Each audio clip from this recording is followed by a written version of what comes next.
Di dalam sebuah ayat Quran, ketika Allah menceritakan keadaan orang-orang yang didatangi malaikat, atau keadaan mereka yang telah dicabut nyawanya, mereka mengatakan, "Ya Rabbi, laula akhartani ila ajalin qarib fa asaddaqu wa aku minas shalihin."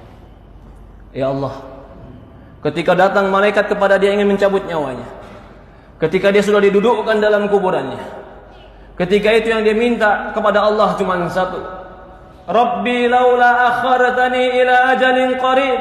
Ya Allah, kalau seandainya Kau berikan aku kesempatan sedikit lagi, berikan aku kesempatan hidup sedikit lagi, fa asaddaqu wa aku minas shalihin, aku akan bersedekah dan aku akan menjadi orang soleh.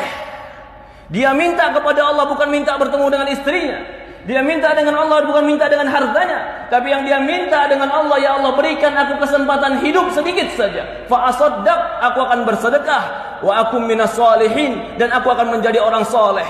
Yang mereka minta, mereka akan menjadi orang soleh. Yang mereka minta, ya Allah berikan aku waktu untuk tobat. Yang mereka minta, ya Allah berikan aku waktu untuk kembali kepadamu. Yang mereka minta, ya Allah berikan aku waktu untuk menjadi orang yang menegakkan sholat. Apa jawaban Allah? Kalla, tidak akan pernah. Jika telah datang ajaluha, ajalnya, la yastaqdimuna sa'atan wa la yasta'khirun.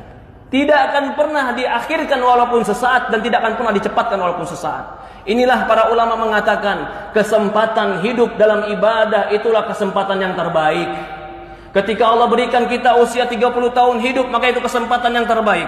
Ketika Allah berikan kita usia 40 tahun hidup, maka itu kesempatan yang sangat besar. Ketika Allah berikan kita kesempatan 50 tahun hidup, apakah tidak ada waktu kita untuk kembali kepada Allah Subhanahu wa taala?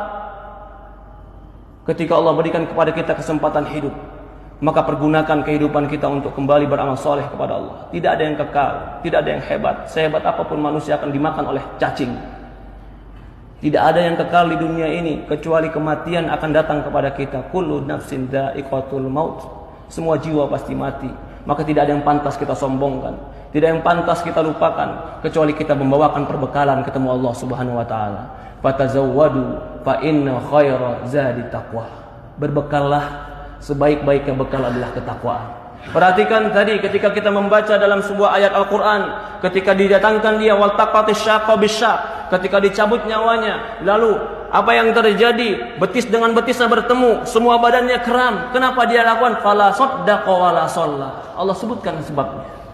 Walakin kadzdzaba wa tawalla.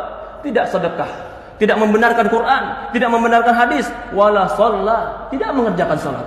Walakin kadzdzaba wa tawalla, bahkan mendustakan cerita Allah, mendustakan cerita Rasul, wa tawalla, bahkan berpaling ketika diajak kepada Allah dan Rasulnya. Ya ibadallah, qu anfusakum wa ahlikum nara. Jaga diri kita dan keluarga kita dari api neraka. Yang menceritakan ini semua adalah baginda Nabi kita Sayyidina Muhammad sallallahu alaihi wasallam. Shadiqul masduq, yang jujur, yang benar, yang diutus kepada kita untuk mengajarkan kepada kita ilmu agama. Semoga Allah Subhanahu wa taala berkahi kita. Semoga Allah Subhanahu wa taala memberikan kepada kita ketakwaan. Semoga Allah Subhanahu wa taala mematikan kita dalam husnul khatimah. Semoga Allah Subhanahu wa taala memberikan kita kekuatan untuk beramal saleh. Semoga Allah Subhanahu wa taala menolong kita untuk menjadi hamba-hamba yang bertobat.